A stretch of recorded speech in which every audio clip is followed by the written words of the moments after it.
आखिर क्या हुआ जो अचानक से मिले सरयू नदी में भारत और शत्रुघ्न के कंकाल।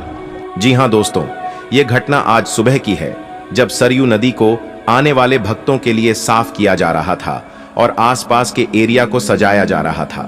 दोस्तों, हम सभी जानते हैं कि आने वाली 22 जनवरी को भव्य राम मंदिर का उद्घाटन है, जिसमें 22 जनवरी को प्रभु श्री राम की प्राण प्रतिष्ठा होने वाली है। परंतु उससे पहले ऐसी अनेकों घटनाएं हो रही हैं जो आज तक नहीं हुई, वह एक पर एक अयोध्या में घटित हो रही है, जिसमें सर्वप्रथम गिद्धों के झुंड की घटना हम सभी के सामने आई थी, जिसमें हजारों की तादाद में गिद्ध अयोध्या में पहुंचे हुए थे। तब लोगों को यह आश्चर्य हुआ कि आखिर यह कैसे हो सकता है, क्योंकि हम सभी जानते हैं कि गिद्ध एक विलुप्त जीव है, परंतु फिर भी अयोध्या में प्रभु श्री राम के दर्शन के लिए हजारों की संख्या में गिद्ध वहां पहुंच चुके हैं।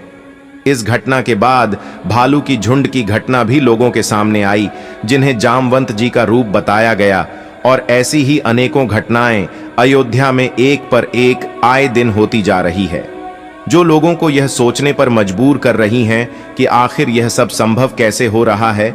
लेकिन दोस्तों, अब जो घटना सामने आई, उस घटना को देखने के बाद अयोध्या में स्थित सभी लोग हैरान हो गए हैं, क्योंकि कोई कभी सोच भी नहीं सकता था कि इस प्रकार की घटना भी अयोध्या में हो सकती है। जी हां दोस्तों, ये घटना आज सुबह की है, जब सरयू नदी को साफ किया जा रहा था, ताकि आने वाले भक्तों व दर्शकों के लिए उसे साफ सुथरा और शुद्ध किया जा सके। तब साफ सफाई के दौरान सरयू नदी में 2 कंकाल मिले, जिन्हें वहां ठहरे लोगों ने भरत और शत्रुघ्न के कंकाल के रूप में बताया, और तुरंत उनके आगे सभी लोग नतमस्तक हो गए और जय श्री राम के नारे लगाने लगे। दोस्तों, आज हम आपको इस वीडियो में यह संपूर्ण घटना के बारे में बताएंगे।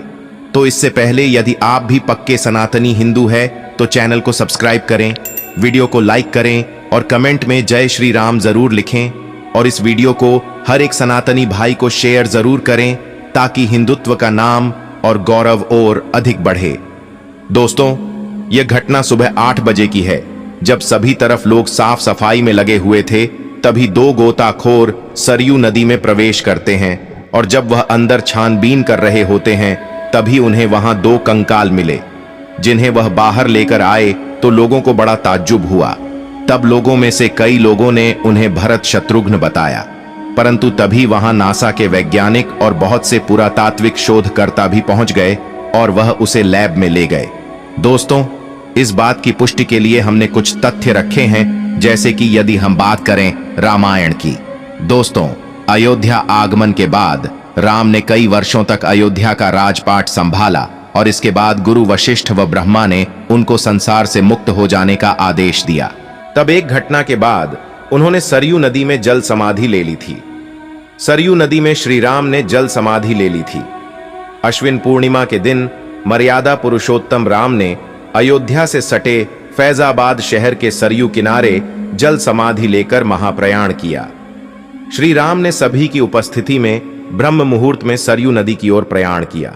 उनके पीछे थे उनके परिवार के सदस्य भरत, शत्रुघ्न, उर्मिला, मांडवी और श्रुतकीर्ति। ओम का उच्चारण करते हुए वे सरयू के जल में एक एक पग आगे बढ़ते गए, और जल उनके हृदय और अधरों को छूता हुआ सिर के ऊपर चढ़ गया। दोस्तों, यमराज ये जानते थे कि भगवान की इच्छा के बिना भगवान न तो स्वयं शरीर का त्याग करेंगे और न शेषनाग के अंशावतार लक्ष्मण जी करेंगे। ऐसे में यमराज ने एक चाल चली। एक दिन यमराज किसी विषय पर बात करने भगवान राम के पास आ पहुंचे। भगवान राम ने जब यमराज से आने का कारण पूछा, तो यमराज ने कहा कि आपसे कुछ जरूरी बातें करनी है। भगवान राम यमराज को अपने कक्ष में ले गए।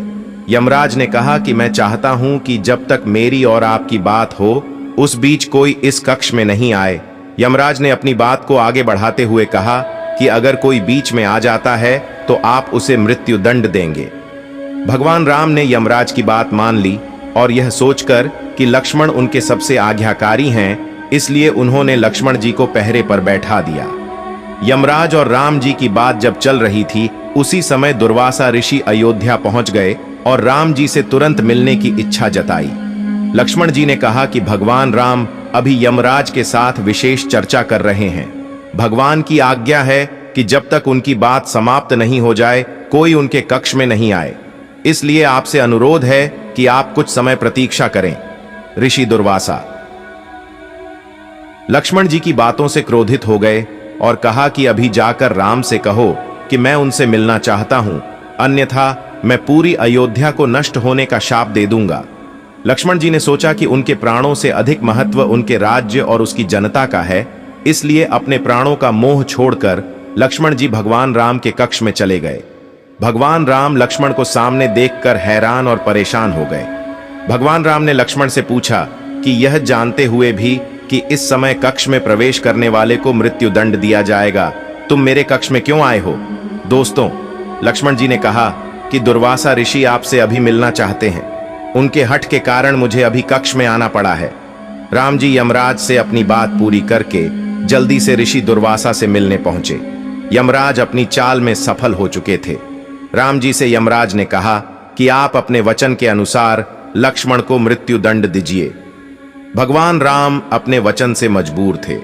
राम जी सोच में थे कि अपने प्राणों से प्रिय भाई को कैसे मृत्यु दंड दिया जाए।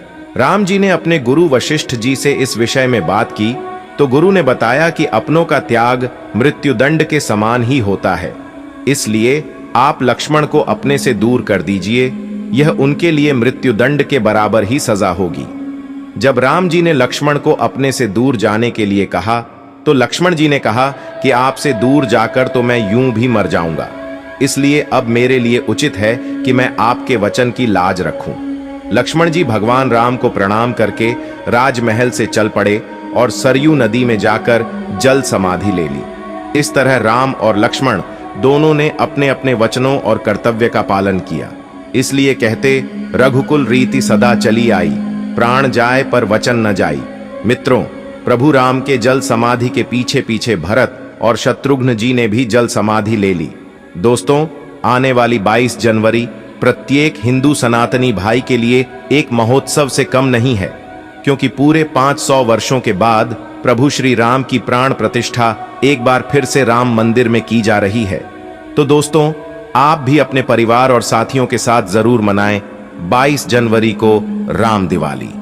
इसी के साथ धन्यवाद दोस्तों।